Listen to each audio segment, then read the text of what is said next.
très important pour moi. Ils vous attendent. Ils attendent Sans quelque aucun chose. doute. Ils attendent, oui. Et les jeunes surtout.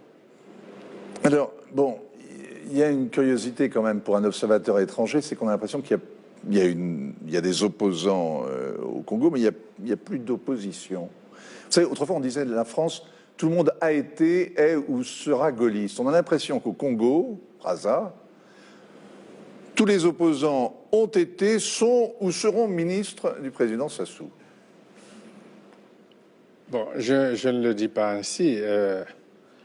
Et il y a eu des opposants. Je dois dire que cette campagne s'est terminée par une note très triste, avec le décès de notre compatriote Parfait Kolela, qui a été emporté par cette terrible pandémie quand même. Et c'était quand même l'un des opposants. Et je ne peux pas dire qu'il allait devenir ministre. Il était ministre dans mon gouvernement et il a décidé de quitter. Vous voyez que c'est quand même du tempérament, cela. Il a décidé de quitter pour aller à l'opposition. Et je pense aussi au ministre Nzon, qui avait été aussi mon ministre des Finances et qui est allé à l'opposition. Donc, on ne peut pas dire que, bon, tous vont devenir ministres, ils vont et viennent, mais c'est des hommes de tempérament, ils ont exprimé leurs opinions et ils ont pris position. Je crois que cela est honorable. Vous parliez de Parfait Kolela, il a eu une très belle mort finalement, parce que sa dernière vidéo, c'était pour appeler ses partisans à voter, pour les mobiliser. Il est mort comme en campagne, en quelque sorte. C'est la plus belle mort que puisse imaginer un homme politique, non? On peut le dire ainsi. Vous aimeriez, vous-même, vous aimeriez mourir à la tâche? Ça, c'est Dieu qui sait. C'est vrai. Mais alors, on voit en ce moment, ce week-end, là, les Britanniques préparent les obsèques du prince Philippe, le mari de la reine d'Angleterre, qui est donc éteint à l'âge de 99 ans. 99. Et ça bouleverse... Presque 100. Oui, magnifique. Mais ça bouleverse les Britanniques parce qu'ils réalisent que cet homme qui a toujours été dans leur champ de vision a finalement donné sa vie à servir la couronne, la reine, à soutenir, mais aussi il a sacrifié sa vie parce qu'il a toujours été exposé, il a toujours incarné en quelque sorte la Grande-Bretagne.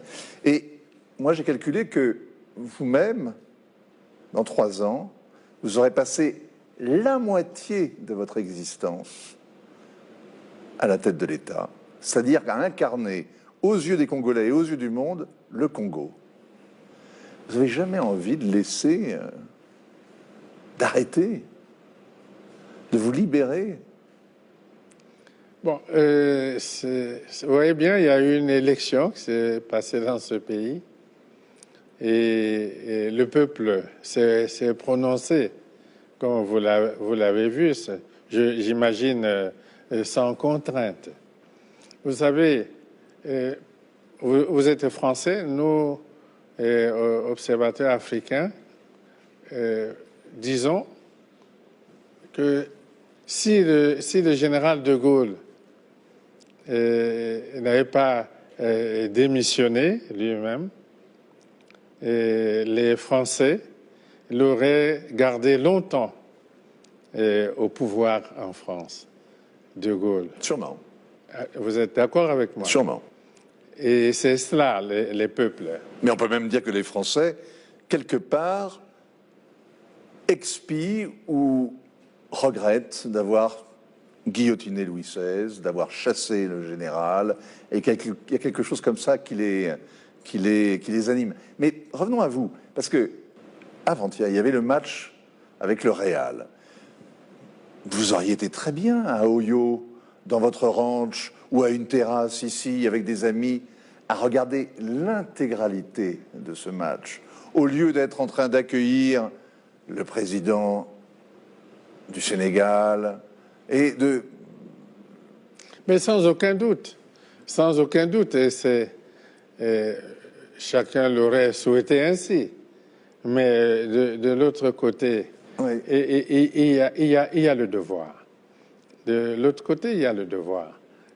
Chacun de nous l'aurait souhaité. Hier, pour la petite histoire, avec le président Macky Sall, nous avons regardé ce match 15 minutes au salon de l'aéroport. Puis on a perdu le match quelques minutes, le temps d'arriver à l'hôtel.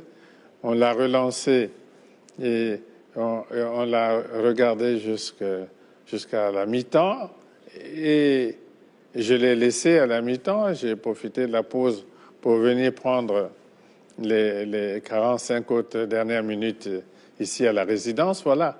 Oui. Comme on a besoin de cela. Mais à part le fait de rester à Oyo, encore que cela m'est arrivé, de rester à Oyo, ce que les gens ne disent pas souvent, que de 92 à 97, j'ai connu une interruption de 5 ans. Involontaire.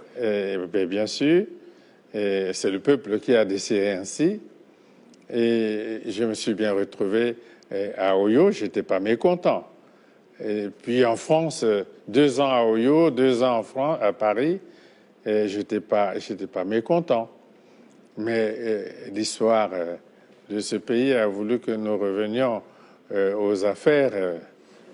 C'est ça l'histoire. Je vais vous poser la question différemment. Et ben alors, voilà. Je vais vous poser la question différemment. C'est un métier qui n'a pas de fin.